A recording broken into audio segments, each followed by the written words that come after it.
Today you're going to learn how to make a rainbow wax seal with some little clouds on it. If you haven't already, I would sign up for either my painting course or my free course because I go really in depth into painting techniques. I include all the different markers and that kind of stuff. For today, we're just going to be using these paint markers from the brand Overseas.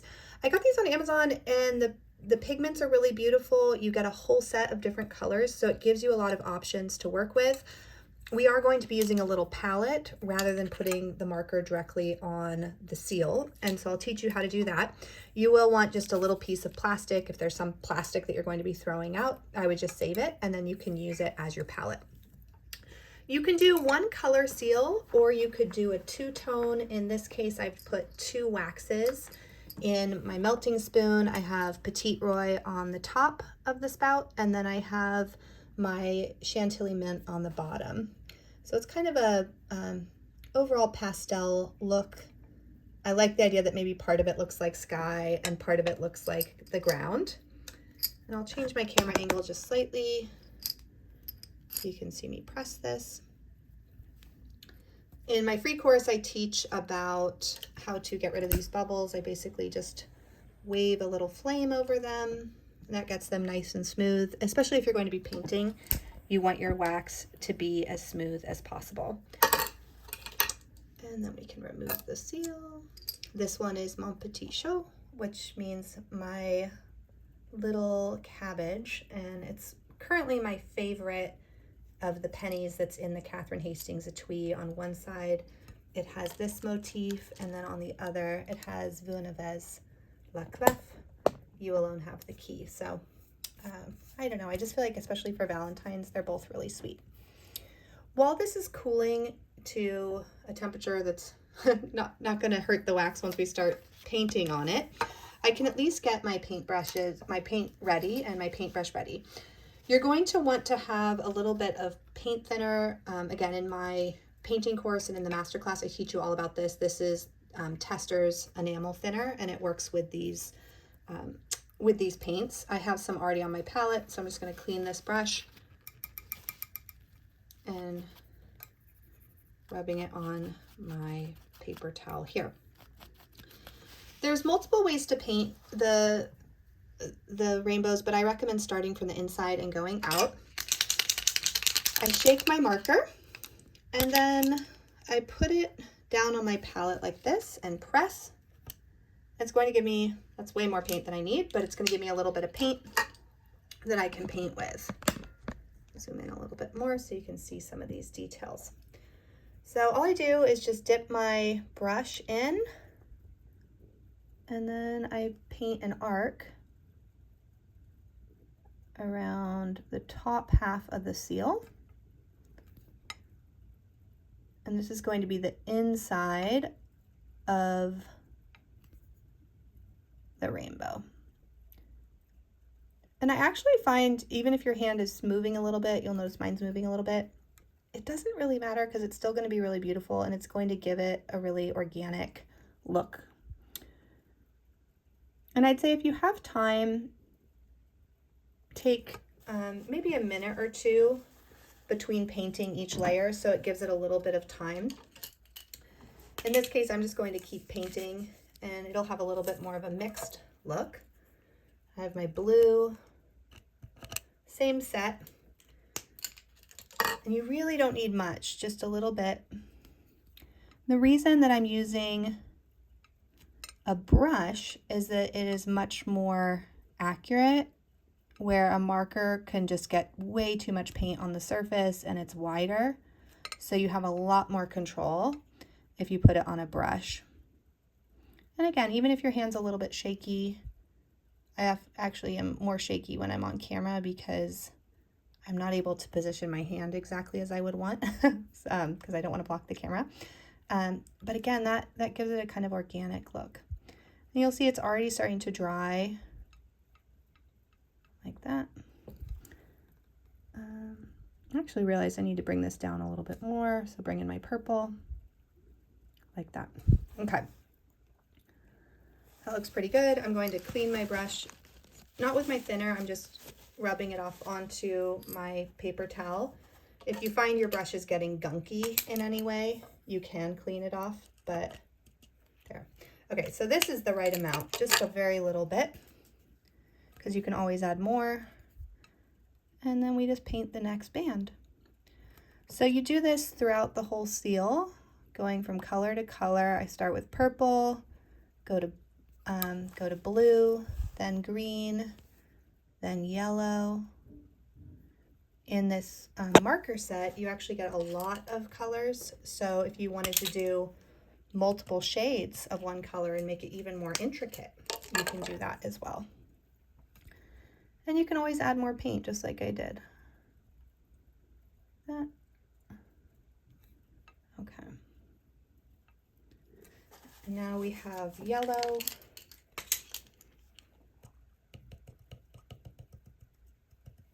Looks pretty good.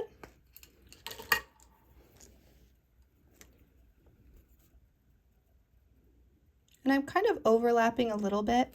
And you'll see my color got a little muddy, so I'm just using my paint thinner on my palette, clean the brush a little bit off, wipe it down a little bit more.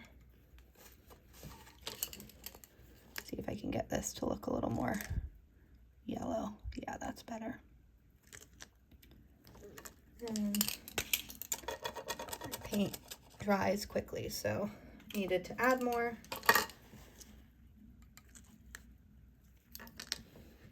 I'm just going to go around the edge here.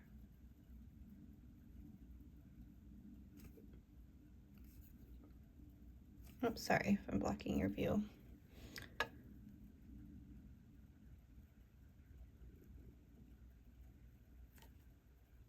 And then add a little bit more yellow in here just to give it a really clear look.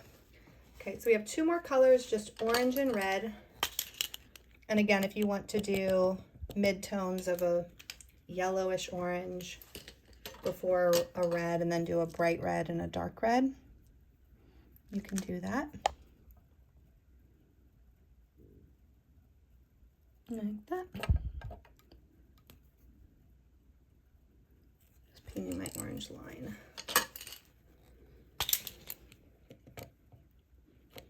A little more paint.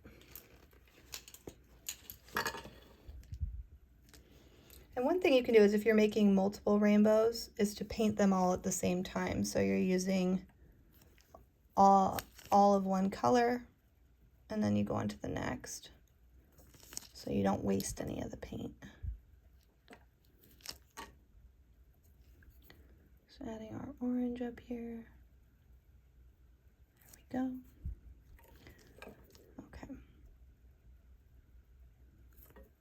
And now I'm looking at it and I'm going, okay, I don't have enough yellow, so I'm going to go back into my yellow. And just between the orange and the green, add a little bit more yellow in there. There we go. And let's get this yellow a little bit brighter still, just add a little bit more. And as it dries, you can always go back in with a little bit more color if you want. I'm going to add a little more blue in here. And then I'm going to mix my blue and my yellow here and put it right on the border like that so that I have a little bit more green. Okay, finally, we're at the red. And the red is the one color that I'll actually use a little bit of the marker. So first I'm just going to paint my red line. Might need to clean my brush a little bit.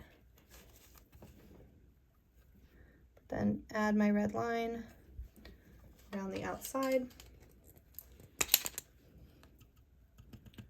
Trying to get it as clean as possible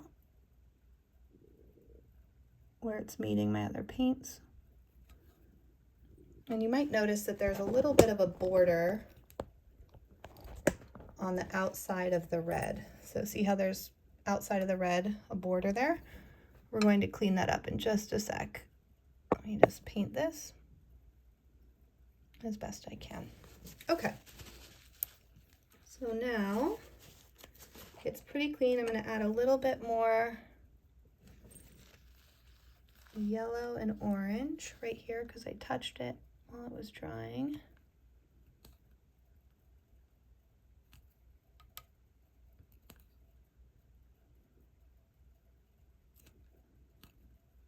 And once it dries a little bit more, I'll be able to add even more to kind of get it a little bit cleaner. But in general, that looks good. So this is the one spot where I'll actually use my marker. I'll zoom out so you can see this. I'm going to hold, oops, let's get focused. I'm holding the seal where I'm not going to touch the paint, and I'm flipping it, and I'm just going to run the marker around that edge. It's like this. You don't really need to paint much of the back side. So I'm not going to paint the back, but at least just get this edge nice and clean. Like that. Okay, so we're going to let this dry, and then I'll come back and show you the next step. I might do a little bit of touch up on some of my colors in the meantime as well.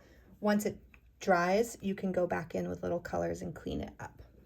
It's pretty much dry at this point. I'm just going to add my little clouds. You'll take a cotton ball and take a little bit of it, roll it up, make it into a cloud shape, kind of see if that's going to look good.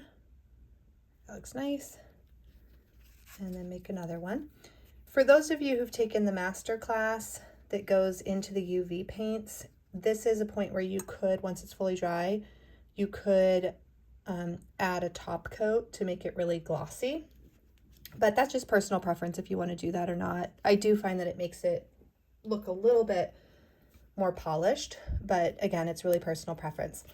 This is my current favorite glue. It's an adhesive that's often used in jewelry making. So for anything wax seals, it actually works great. If you're putting little gemstones on, it'll work, or little pearls. I love putting flat back pearls on my seals. And then I often will use a pair of tweezers for this. You don't necessarily need to do that. Just put the glue on and then stick your cotton ball on there and kind of shape it a little bit into place. Like that. You can see the glue going up a little bit, which is fine. One thing I love about this glue is that it is clear, so it's going to look nice even when it dries. So there you go. I hope you love this tutorial. Looking at this, I am thinking, okay, I want to actually clean it up a little bit, so I'm going to add a little bit more yellow in here just to get it a little brighter. But that's one of the beauties of wax seals, is you can't really nitpick them too much, be the perfectionist about it, because they're going to go out in the world and have their own life. If you do send this through the mail, I would use an outer envelope or put it on a gift and put it in a package to go out. And of course, would love to see what you make. Thanks.